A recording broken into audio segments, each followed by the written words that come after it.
Hello, gentlemen. Greetings from Professor Peter Vakunta in the United States of America. Today, I would just like to invite you guys to have a discourse with me on a topic that I call this topic the elephant in the house. And what do I mean by that? It's a topic that no one wants to talk about it. And what is this topic? The topic is the concept of abuse of power, okay, or the abuse of authority. It's common knowledge that power corrupts, and like someone said, absolute power corrupts absolutely.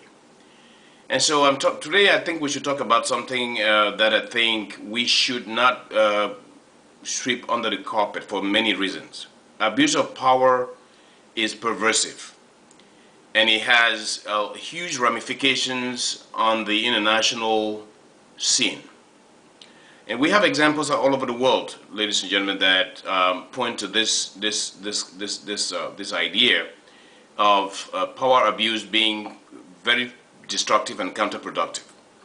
If you look at the international scene in history, you would find that instances like occurrences like the Jewish genocide, the Holocaust.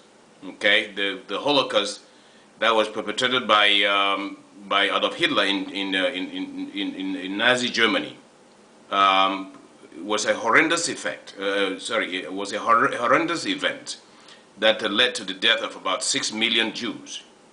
And that's only one instance. That's only one case of abuse of power. Abuse of power could be manifested in several aspects, where the main aspect is where you have a dominant power utilizing power to undermine the rights of the minority power. So we have the case of Nazi Germany. We have the case of the transatlantic trade, for example, okay, which is what is commonly referred to as slave trade. Slave trade is based on what? It was based on color differentials. Okay, we all know what happened in Berlin in 1884, where white folks sat there and decided they were going to petition. They were going to petition Africa into their little possessions. That's colonization I'm referring to here now. But slave trade was something else. Slave trade was based mainly on commerce and race. And so those are instances of overt abuse of power, abuse of authority on a global scene. Here where I am, we have somebody who is at the helm right now, as I talk to you, who is a compulsive abuser of power. He's not only a pathological liar; he's also a very compulsive abuser of power. You know what I'm talking. You know who I'm talking about. And so. And these are not issues that we can sweep under the carpet at all. We cannot, because these are pervasive, and they have huge ramifications on what is going on around the world. In Africa, where I come from, we can begin with Cameroon, for example, where I come from, my own country of origin. We've had cases of abuse of power for ages. It started with Amadou Ahidjo. Amadou Ahidjo, for those Cameroonians who don't know that guy, he was a monster. Okay, he was a monster. My readings tell me that Ahidjo was the person that actually crumbled what they call the UPC movement. It was actually called the Hidden War, or the Bamileke War.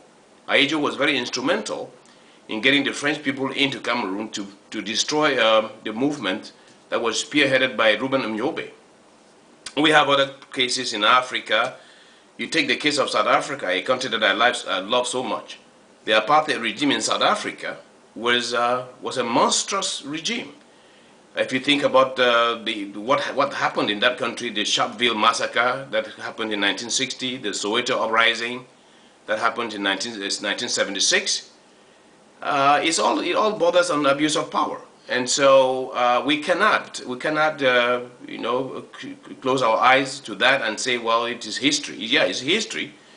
But the fact of the matter is that the ramifications of those actions are still there today. Okay, so we have instances like that. We have individuals that were opportune to become leaders, like the Jean Bedel Bokasses of Central African Republic, that became a bloodthirsty dictator, and even crowned himself the emperor of the Central African Republic. We have people like Mobutu Sese Seko, who ruled the former Zaire, now called the Democratic Republic of the Congo, for years. And all he did there was, perpetuate himself in power using clearly abusive modus operandi. We have people like Hastings Banda of Malawi. Banda was a bloody dictator that killed almost, I think, during his regime, we had about 6 million Malawians perish under that guy's regime. We have people like the Ayademas of Togo, bloodthirsty power abusers. We have, of course, we cannot forget people like Idi Amin Dada of Uganda. This was a monster, so to speak, somebody who abused power with impunity.